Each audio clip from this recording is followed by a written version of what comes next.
Hello, everyone, and thank you for joining us for today's PolicyMap Back to School webinar. My name is Aaron Klein, and I work on PolicyMap's customer success team as our account manager. Today, I'm also joined by my colleague, Owen McCarthy, who is our Director of Data Analytics. We hope that your semester is off to a great start and that we can help you make the most of your access to PolicyMap. So the main goal of today's session is to introduce you to some of our newest data sets and explore some different use cases to help you understand how you can use PolicyMap to enhance your research. Owen's going to start off the session by highlighting some of our newest data sets, and then I will give you a demo of our brand new Claritas PRIZM Premier Data and a couple of other use cases relating to things like social work, public policy, and economics. We will also leave some time at the very end for a Q&A session. Everybody will be muted throughout this session, but if you have any questions, you can either raise your hand in the control panel, so that way we can unmute you if you have a mic, or you can simply just type in your question and it'll show up on just our screen. If it's a question that's for everyone, we will try to answer it. But if it's a more specific question, we can always just follow up with you in an email. And we're going to try to answer as many questions as we can, but there are quite a lot of you in this session, which is great to see. But if we happen to miss your question, or if we don't have time to get to it, don't worry, because we will just get back to you in an email. And sometime tomorrow, you should be receiving a follow-up email from us.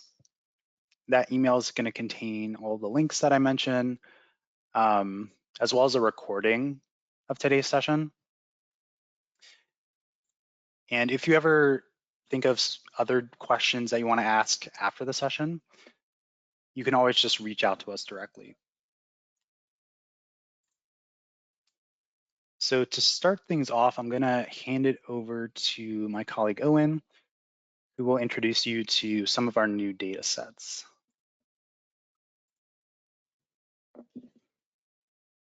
Hello, everyone. Thank you so much for joining us today. And as Aaron said, I'm the Director of Data Analytics at PolicyMap. And in that job, I manage the team that is responsible for curating all of the data that enters into the PolicyMap library. As part of our team, a lot of the time we spend a lot of time thinking about how to fill in the gaps, the sort of conceptual gaps and the data gaps that exist in our library with new data sources all the time. And I just want to highlight a few of those that we've produced this year. I think we've produced 5 new data sets this year, so I'm just going to talk about a few of them today. But they fit that theme of like, okay, what do we have, what are we missing, and where can we do the most good? So the first I'd like to show you is data from is access to care. So I've got the map focused on Peoria, Illinois, and a few layers already loaded up. So right now we're looking at the rate of primary care physicians per 1,000 people. This is one of our common data sets about how we measure access to care. It is the rate of different providers per population, right? So in this case, it's 1,000 people. Another one that's sort of similar is the rate of physicians' offices per 100,000 people. And if you were to go into our menu, you can see that's basically the approach that we take here. All this data comes from HRSA or perhaps from the county business patterns. And we have data on lots of different types of providers and clinicians. All of them are only presented as the number of each per, say, 1,000 people. And that's great. That's the data that we get from HRSA, but it also has a couple of gaps. One is that we only have those rates and not actual locations, and that it doesn't get you much deeper than just how many doctors there are. And obviously, another common question might be, okay, where are the providers that actually accept Medicare? And so one of the data sets we introduced recently was the Center for Medicare and Medicaid Services National Downloadable File. this has locations for all providers that accept Medicare grouped by specialty. You can find it in the same set of menus in access to Medicare and Medicare accepting provider locations. So there are a lot of different specialties. We group these ourselves into the 8 or 9 you see here. So I'll just look at a couple of them right now. And the nice part about this is that you can see, okay, there are 66, actually, let's go back to the other one. There are 1.8, about 1.5 primary care physicians per 1,000 people in Peoria County. But we can actually look to see where those providers really are, right? And so each of these points, you can get a little bit of information, such as the location, but also the number of providers and the exact sort of subspecialty. So in this case, it's a nurse practitioner. Having these as points also allows you to make inferences about where there are, hospitals or groups of clinics, as you can see farther closer to downtown. And all of these subspecialties are available as filter menus as well. So you could say, I only want to see the providers that have, say, medium sized. And then obviously things, the number of points decreases. You can get a sense of only the medium sized providers. There are other, as I said, there are other specialties as well. And so we can look at, let's make this color a little bit brighter. So the red dots are psychiatry and behavioral health specialties as well. Again, each point has basically the same information, an address, the number of providers, and the exact type of subspecialties, which are, again, available as filters here. So we can say, just also filter down to general psychiatry and see where that it looks like. In this case, Peoria is rather underserved, but there are lots of different places you can move around and get different views of what the healthcare access landscape in Peoria looks like. And so this is really a really interesting data set to me, I think, because we have locations of hospitals, but not that many of individual providers. And it's really nice to be able to show, even though this is just the Medicare accepting population, where those providers actually are, and it gives you a much more nuanced sense of where there is access to care and where there may not be access to care. In a different setting, we have a lot of information about personal finances, about income and poverty and taxes paid and things like that. One of the things we were missing was measures of access to credit. So we loaded the Credit Insecurity Index from the Federal Reserve Bank of New York. This measures the ability of households to access mainstream credit and keep current on debt payments. The score itself is composed of 2 main factors, which is basically having a credit score or a credit file, and then experiencing credit constraints. Credit constraints are the things you might think of, such as having a low credit score, a delinquent payment history, overutilizing your credit lines, or just using too much credit or moving through credit cards too many times. As a lot of these indexes, you might have a look at the broader nation at the county level and say, oh, the maps are pretty dark in the southeast, over here in Baltimore. This could be said to just be a map of poverty, but I think there's a lot of nuance in this. So when you look at, say, this one county in Ohio, in central Ohio, Holmes County, you can see it has a pretty high insecurity index. I should also add that the researchers at the Fed grouped each of these scores into tiers to 5 levels, ranging at the most secure from credit assured to the most insecure. Credit at risk is the second to most insecure rating a county can have. So Holmes County is judged to be fairly credit insecure. And you can say, okay, well, why? The nice part about the way they set up this function is you can see exactly why it has the score that it does. And so you can click on Holmes County and see that while it has a relatively low percentage of adults who are credit constrained, only about 6%, it has a very high percentage of adults without a credit score or file. So maybe, I'm not an expert on personal finance or Central Ohio, but maybe this is telling more of a story about access to credit rather than, the inability of customers to keep up with their payments or things like that. And again, you can look at either the index or each of its components, not credit included, is the term for not having a credit card or a credit file. And you can also see where folks are credit constrained as well. So this provides a really interesting, I think, nuanced picture as to why some places might be losing access to credit, might not have access to credit. The last database I want to talk about on a slightly different topic, and while Hurricane Erin is spinning off of the east coast of the United States, is the way we talk about, or the way the data we've been previously shown about disasters, federally declared disasters. So previously, up until recently, or it's earlier this year, we hosted the FEMA disaster data, which are these polygon data sets. You can see I've highlighted hurricanes in Florida. And if you click on the edge, you can see that the ones that were particularly damaging in 2024, right? Hurricane Milton and Hurricane Helene. I'll come back. And Hurricane Helene. And up to this point, that was basically all you could see. What we added was the FEMA disaster assistance data, which is a really interesting data set. It presents all of the claims recorded by FEMA for personal disaster assistance, either through one of two programs, the Individual Household Assistance Program, or I'm blanking on the other name. But there's two basic programs that FEMA provides. It also provides data on property damage assessments. So this is, I'll call your attention to the time frame here, because mercifully, there are no areas that have a large number of disasters per year.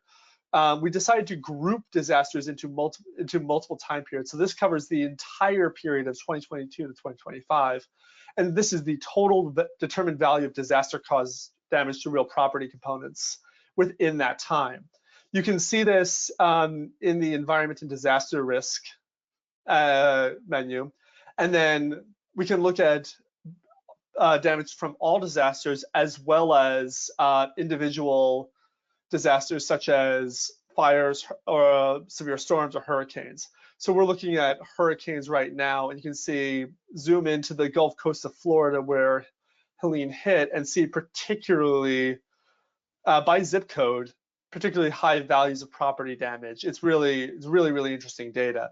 And so again, we've tried to increase the level of nuance one can get from this by going from just where a disaster was declared to what the exact nature of the damage was caused. I should add, the FEMA data is just showing claims made to FEMA. So obviously, if people have personal home insurance, that wouldn't be captured in here.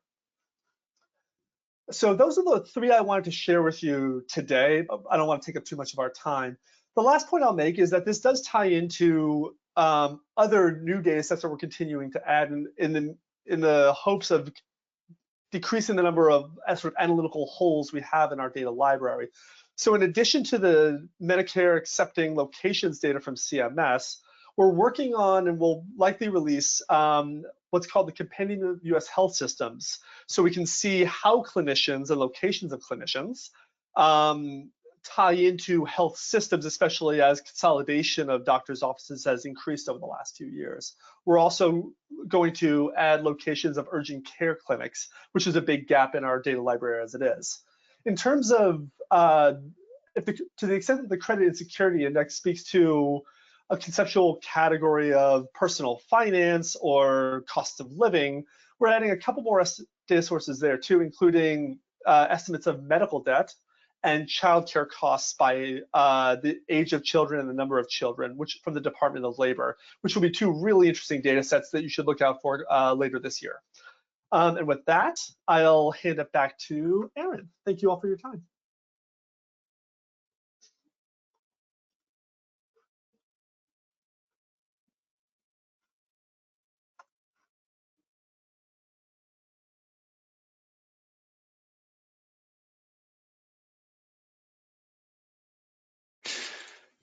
All right, thanks, Owen.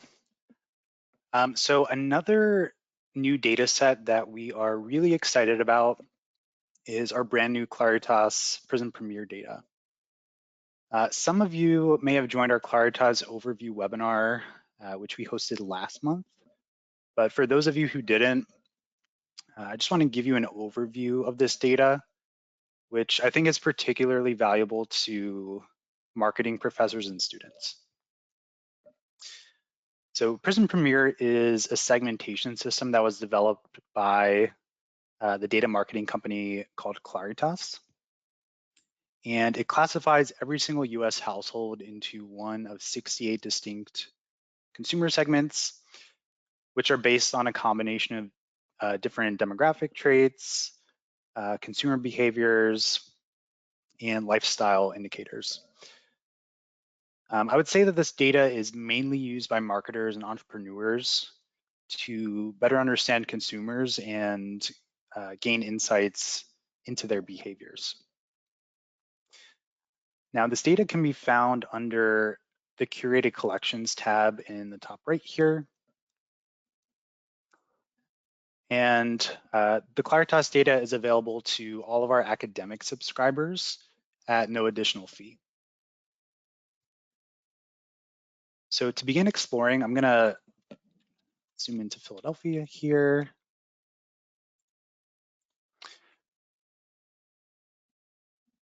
So I usually recommend starting off by viewing the predominant segment for an area.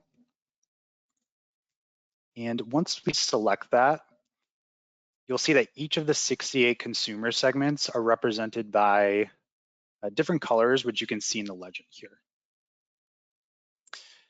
Now, if you hover over the map, you can view the predominant segment for each geography. And this data is available at a variety of different geographies, which you can see at the bottom of the legend here. So we can get more granular, and we can view this by the block group level. Or if we wanted to get a broader view, we could view it at something like the county level, the city level, or the zip code level here. Now, if you then click on a geography on the map, you can view the percentage of households in the predominant segment, which you can see here, as well as the top 10 segments for this location. Now, you're probably thinking to yourself, I have no idea what any of these segments mean. But the good thing is you can actually click on a segment here, and it's going to redirect you to the Claritas site, which will provide a segment profile. So if we want to understand what exactly this connected Bohemian segment is, I can click on it.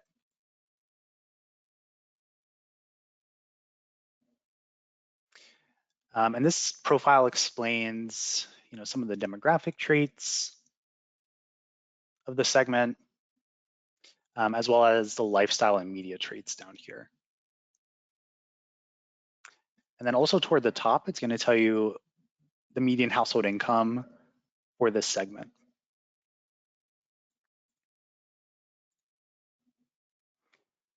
So it looks like a lot of these zip codes around Center City, Philadelphia here are this connected Bohemians segment. And we can actually drill down further and figure out which areas within these zip codes have a higher percentage of households in this segment. So if I go back into the Curated Collections tab here, I can actually view all segments, which allows me to view each individual one. Let's see here.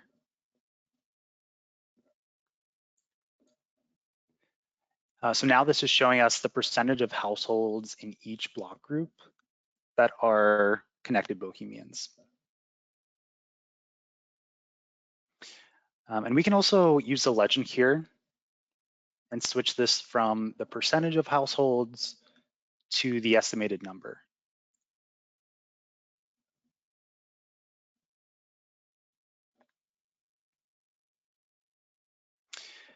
And another useful tip is that if you click on this eye icon toward the top of the legend, it's going to provide those same demographic and lifestyle traits that we're showing on the Claritas website.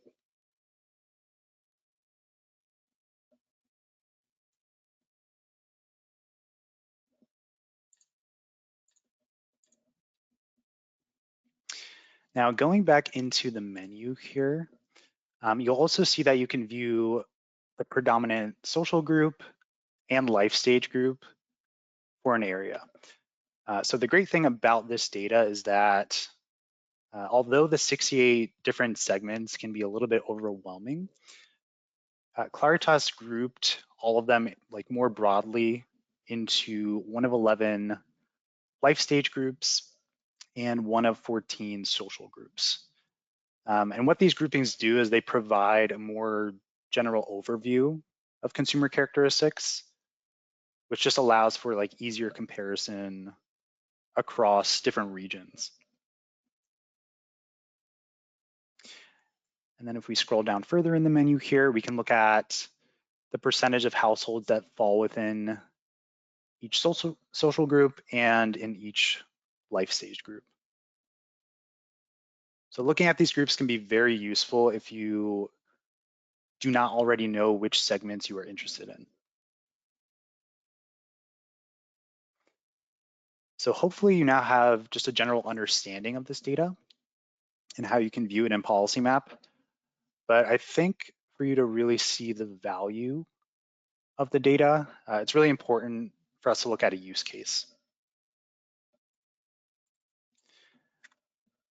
So let's say there's maybe a local sporting goods store that is looking for ways to attract more customers with their marketing, but they maybe aren't sure about how to go about doing that. So as a marketing student, what I could do is, so let's say this is the location of the store. So what I could do as a marketing student is I could look at the predominant segment of the areas that are around the store.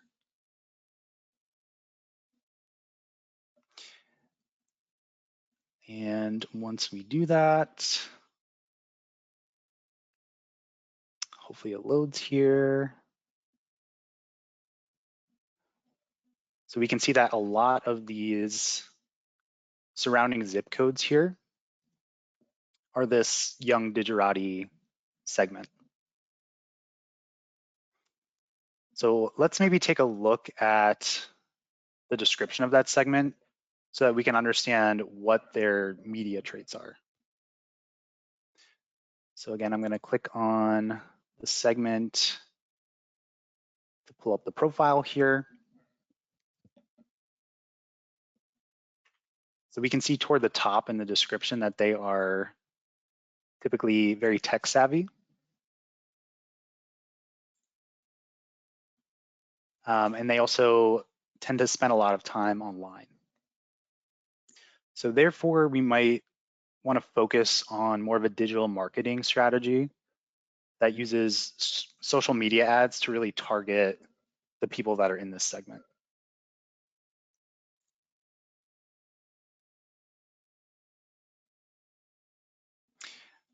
And another really great thing about PolicyMap is we also have a multi-layer feature up here, which allows you to view this data alongside any of our other data sets so that you can really figure out what specific areas have the target market that we're looking for.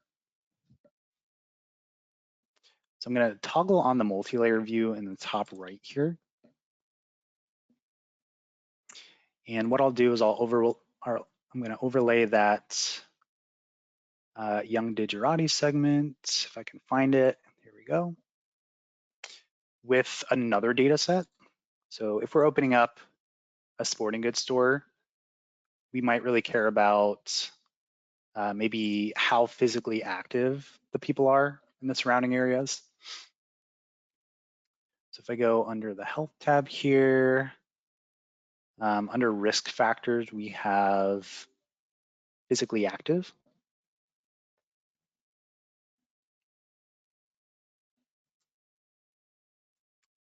And then what I can do is adjust the ranges in the legends here so that I can just look at census tracts that are in the young Digerati segment and that also have a very high percentage of adults who are physically active.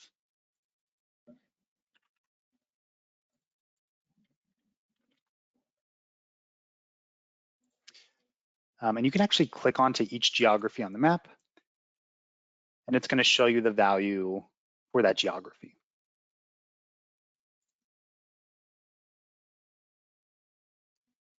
So what we could then do is use this information to specifically target those areas with our digital marketing campaign. So that was just one specific use case, but as you can imagine, this data can be used in so many different ways. So I really encourage you to go in here and just explore the data.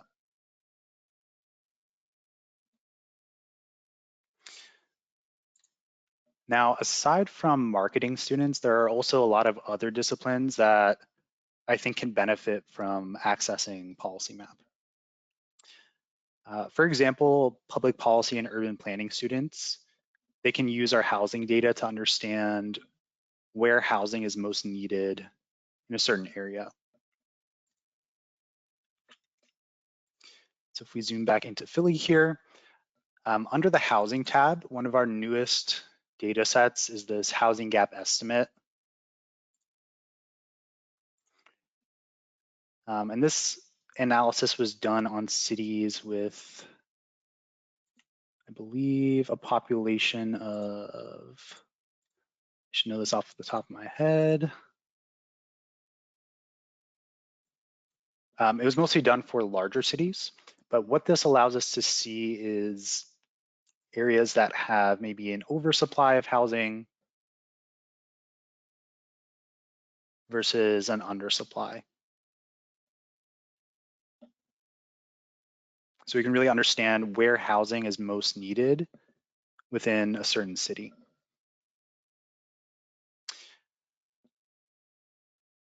Or another important factor to look at for a public policy student might be something like food access. So I'm going to zoom into Asbury Park, New Jersey here. So if we're looking at food access, I think it's probably important to understand where grocery stores are located within the city. So under quality of life, we have a couple of different food and grocery retail access locations. One of those is grocery stores, so I'll add that to the map here. And we can see that there is just one grocery store in Asbury Park, which is considered a full service grocery store. Now, a lot of the population might also get their food from something like corner stores or convenience stores. And we can view a lot of those by looking at our SNAP retail location data set. So you'll see that we can add multiple point data sets at the same time here.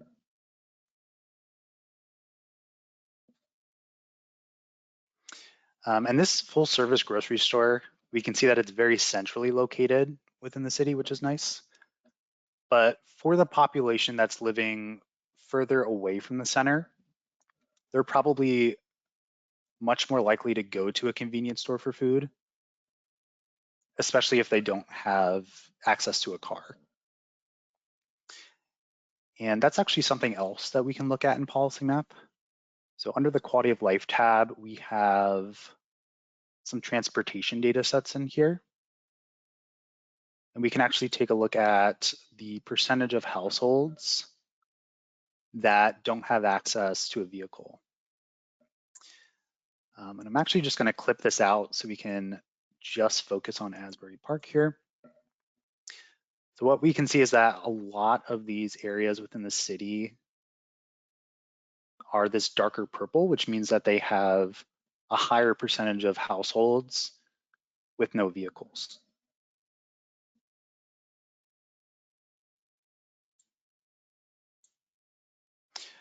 So if I'm, a public policy student, I might want to think about how can we better support these communities here so that they have better access to healthy foods.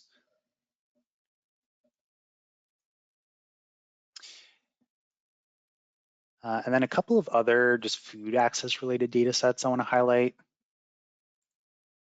Under the quality of life tab, we have things like low access score for an area.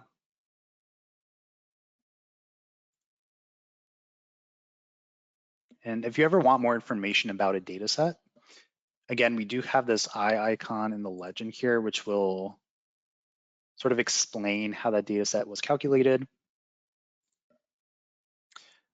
And then another one you can look at is under the health tab. If we go into risk factors and health related social needs, you can view food insecurity, which is going to show us the percentage of adults who are food insecure for each of these areas. So this makes it really easy to visualize that these two census tracts in the southwest corner of Asbury Park have quite a high percentage of food insecure adults.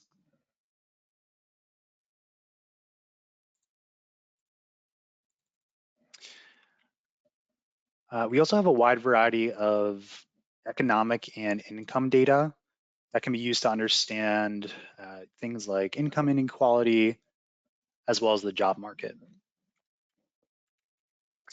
So let's zoom over to Cleveland, Ohio. And if we go into the economy tab here, we can take a look at what unemployment looks like within the city. And we do have two different data sets. So the BLS one, the nice thing about this data set is that it's updated much more frequently. So this is at the, you can actually do this by month.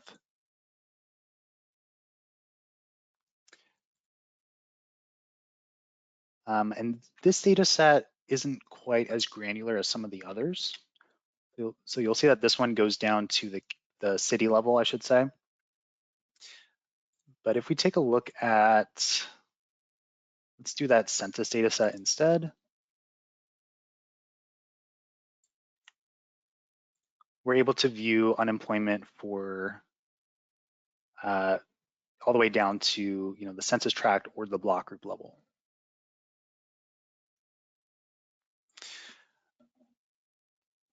And then another really great thing about PolicyMap is that there are a lot of different ways to identify trends and see how an area has changed over time or how it compares to other geographies. So in this window toward the top of the boundary here, or I guess before I go into that, I do want to mention in the legend, you can actually switch the variable. So certain data sets might have percent change available. So this allows us to see which areas within Cleveland have increased over time in unemployment. So it looks like this census tract here has had a very dramatic increase in unemployment, whereas a lot of the other areas that we see here have actually had a decrease.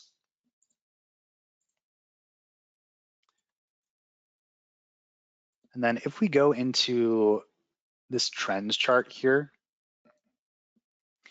this is a really useful feature because what this allows us to do is compare the geography that we're looking at to, first of all, the different geographies that it sits within. So this allows us to see that Cleveland has a very high percentage or unemployment percentage compared to the county that it sits in, the state of Ohio, and the entire US. And if we switch to neighbors at the top here, we can also see how the city of Cleveland compares to other surrounding cities.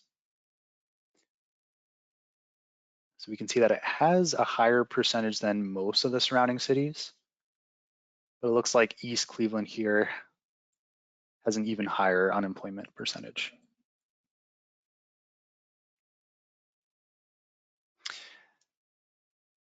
And then just above that, You can also click where it says See Chart, and this is going to allow you to just get a sort of a line graph visualization, so you can really see how unemployment has changed over time in Cleveland versus, you know, some of these other cities here.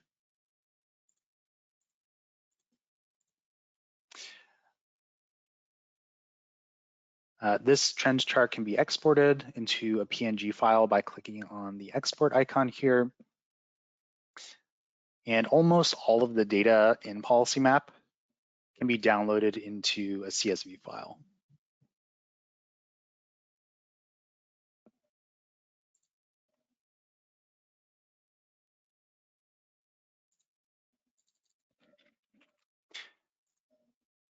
And then finally, I think as Owen mentioned earlier, we do have, from like a social work perspective, we do have Medicaid population in here, but we can also, you know, just take a look at where there are areas that have a high percentage of, say, people that are ages 85 or older in an area.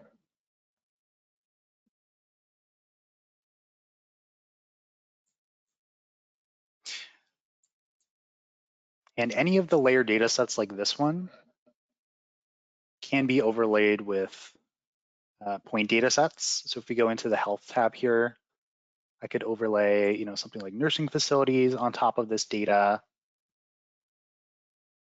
So I can maybe see, you know, are there areas where there's a high percentage of elderly population, but maybe that also don't have any nursing facilities.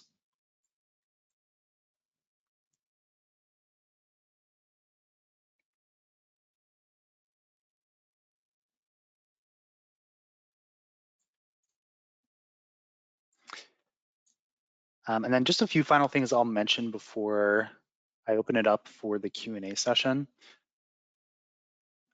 We have the ability to generate reports for any geography. So if you're looking to just pull a lot of the data at once, rather than viewing it one layer at a time on the map, we have a really great reports feature up here.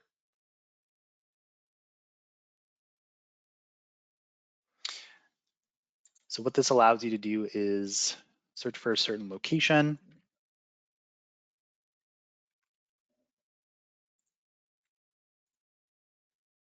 And then if we want to just get a general understanding of what maybe the community is like in this county, I can generate a community profile report here.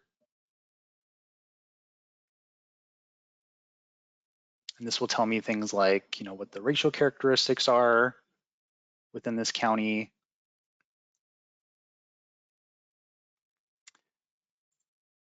what the incomes look like, and much more.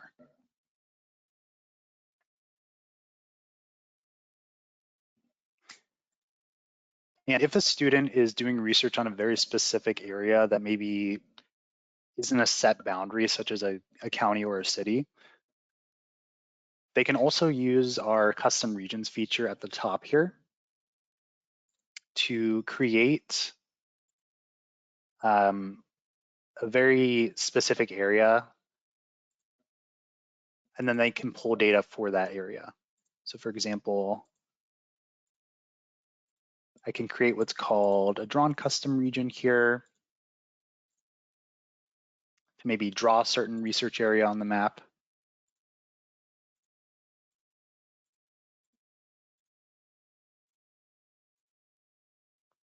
And then I can pull data for this particular area.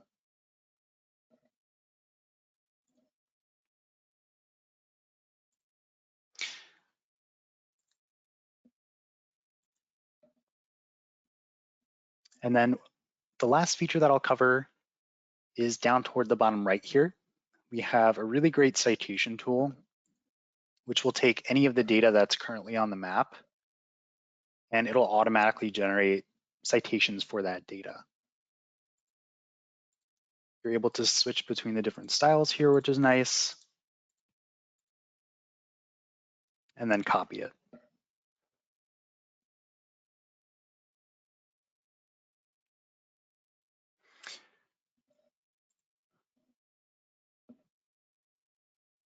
And then toward the top of the screen, I also want to point out our help docs page.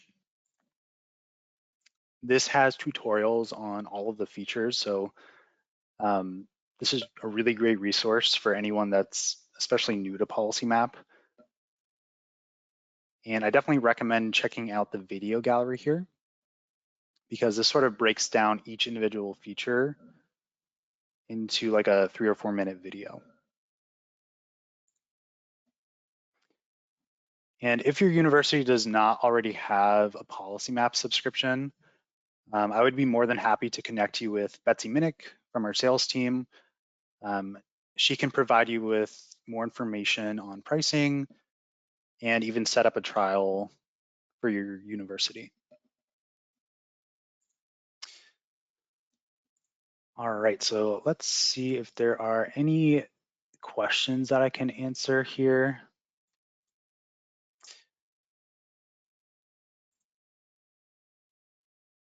There is a question that asks, have there been or do you anticipate implications of recent changes to federal agencies with reference to available data sets?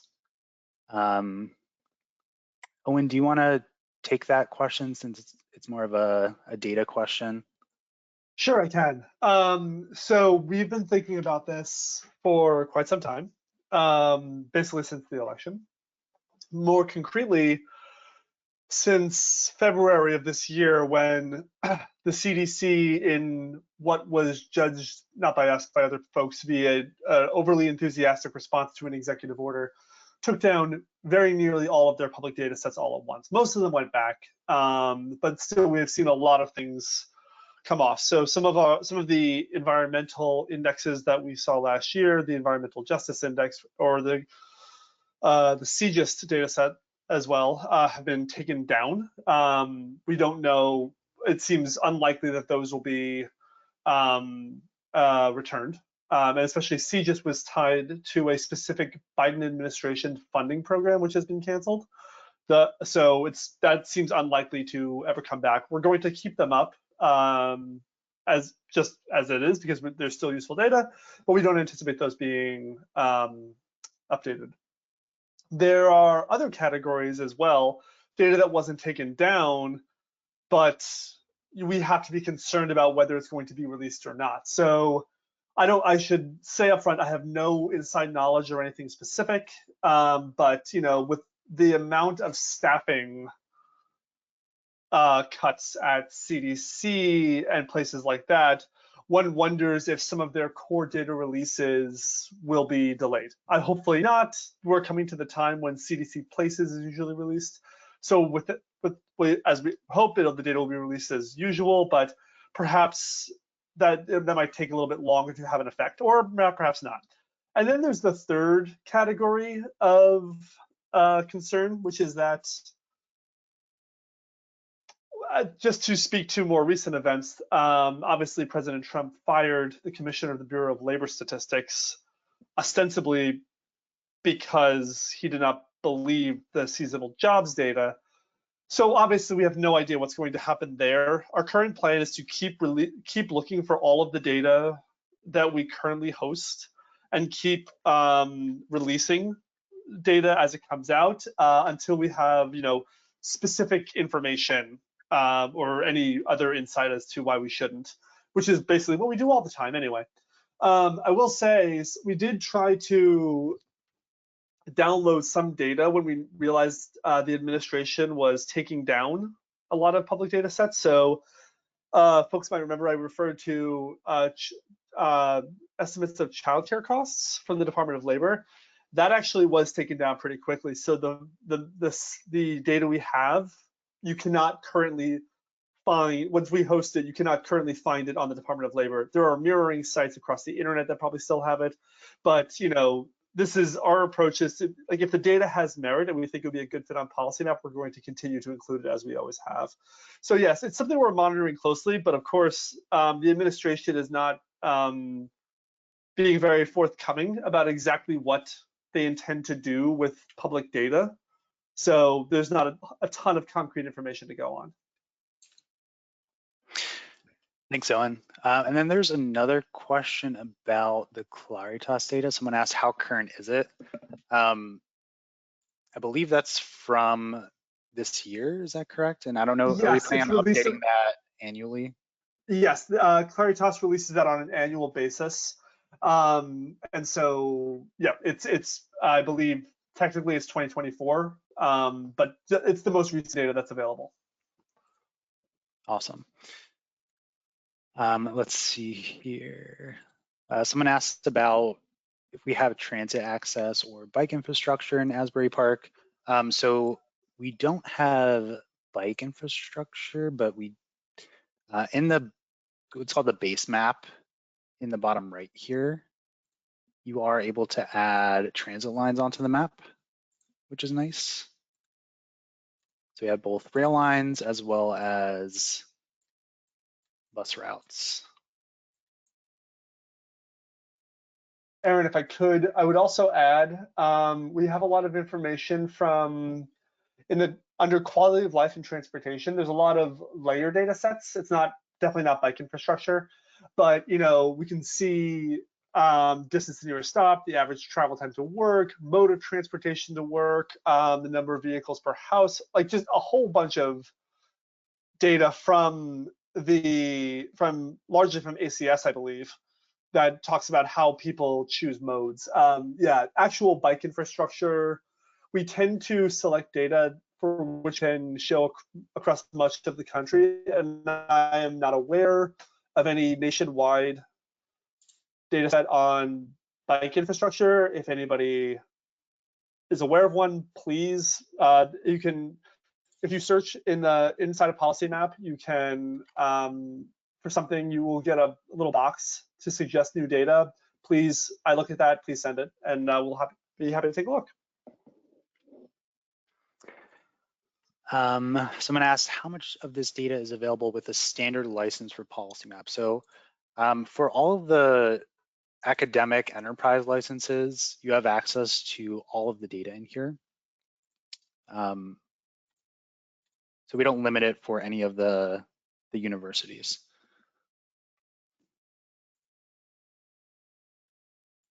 Someone else asked, I hope you consider adding AMA citation style, especially for medical students. I'm actually, oh yeah, so we do actually have AMA style in here. It's the fourth option in the citation tool. Someone asked, where can I find information on how to properly cite reports or downloaded data from PolicyMap? Good question. So really the main thing that we ask is that obviously use our citations. If you're printing a map, we just ask that you don't remove the logo from the bottom. And we should also have, I think on our main site here, we have a citation page, I think at the bottom. Of course, I'm having internet issues. Yeah, we have a citing us page down here, which I can actually send to you. And that just gives you some more detail on that process. Unfortunately, my internet's being slow. Can you guys, Owen, can you still hear me? Yeah, you fluttered there for a second, but we can hear you. Okay, my screen is black. So I can't see anything, but. Yeah, it's stuck on the bottom end of, well, it was just for a second there, stuck on the bottom of our homepage, but now it's black. Okay, I'm gonna give it a second to see if it comes back here. Okay. So yeah, I can send you a link to that citation page. Let's see here. Does PolicyMap have any plans for having data for cities smaller than 100,000? I think they're referring to the housing gap estimate. Yes. Um, I can ask the folks who we collaborated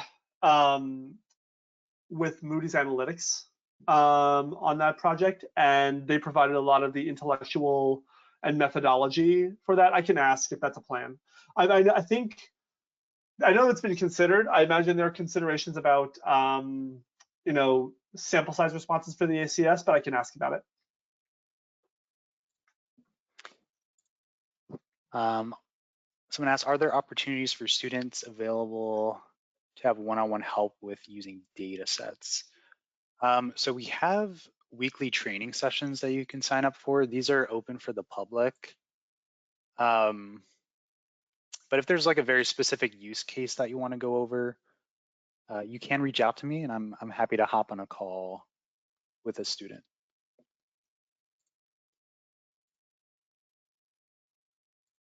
Let's see here. A lot of good questions in the chat. Someone asked if there's currently issues with exporting images, saying that the PNGs are not loading. I can follow up with you after that. I'm not aware of any issues, but I can take a look.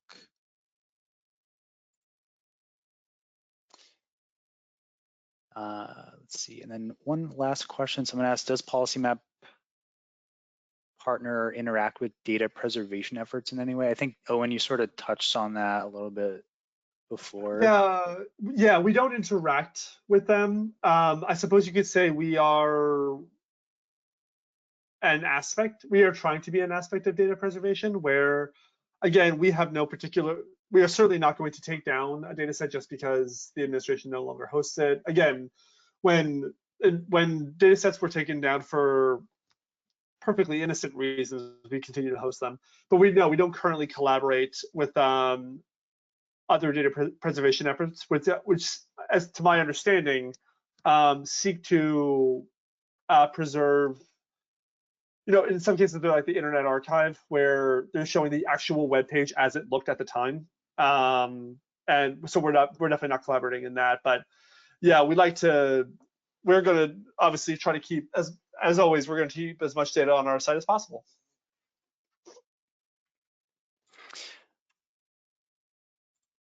All right. I think that just about does it for the questions. Yeah, thanks again to anyone who has joined the session. It was really a great turnout. And keep an eye out for that follow-up email, which is going to be sent out tomorrow. Again, that's going to include a recording of the session. And again, if your university does not have access, feel free to reach out and I can connect you with our sales team. All right. Thanks again, everyone, and have a great rest of the week.